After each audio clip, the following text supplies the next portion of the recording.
So, good morning everyone. My name is Christian Mendoza. I'm from BT Vited Autotech, and today we're going to present about drive shaft and axle shaft. So, what is drive shaft? A drive shaft is a long rotating shaft that connects the transmission to the differential. It transfers the engine's power to the differential so it can reach the wheels. It is designed with joints that allow it to spin smoothly even when the suspension moves, making it an important part of the drivetrain system. So, siya yung nagta-transfer ng power from the engine papunta sa differential para makagalaw yung wheels. Meron din siyang joints like U-joints or CV joints para kahit gumagalaw yung suspension, smooth pa rin yung ikot. Kaya, very important siya sa drivetrain system. So, sa drive shaft, it connects the transmission to the differential, transfer engine power so that the wheels can move.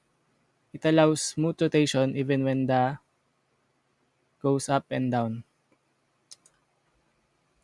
So,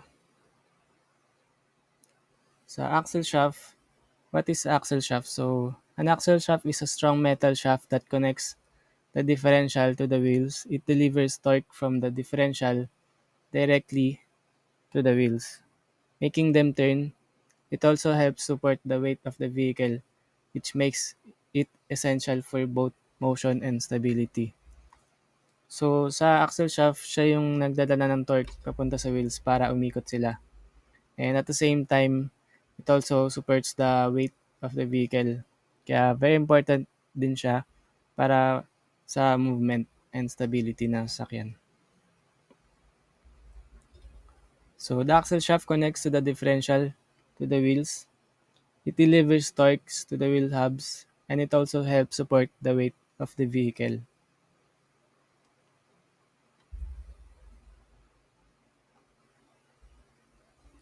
So, the drive shaft, sa key difference naman, so the drive shaft carries power from the transmission to the differential. So siya yung una nagtra-transfer ng power. And second is the axle shaft carries power from the differential to the wheels. Siya naman yung huling nagdadala ng power papunta sa wheels. So third is together they complete the path of power to make the car move. Parang teamwork sila, tatlo. Kasi kung kulang yung isa, magagalaw yung kotse, hindi magmo-move. So next, so what is the importance? So both shafts are essential parts of the drivetrain system.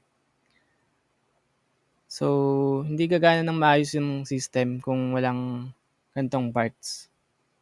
Without them, the engine power will not reach the wheels. So kahit malakas pa yung engine, useless din kung hindi makarating yung power sa wheels.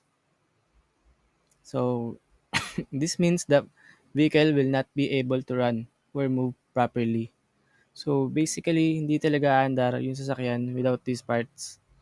And in short, these two shafts are very important parts of the drivetrain system.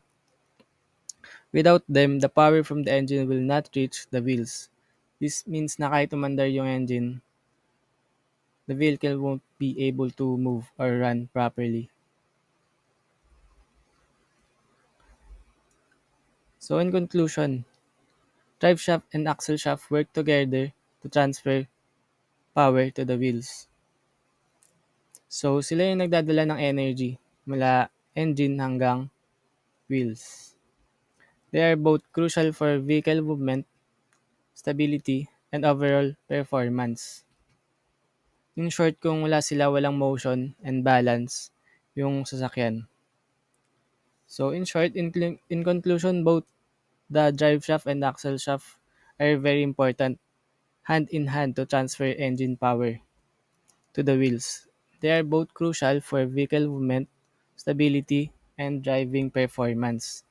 So without them, driving would not be even be possible. So that's all. Thank you for listening.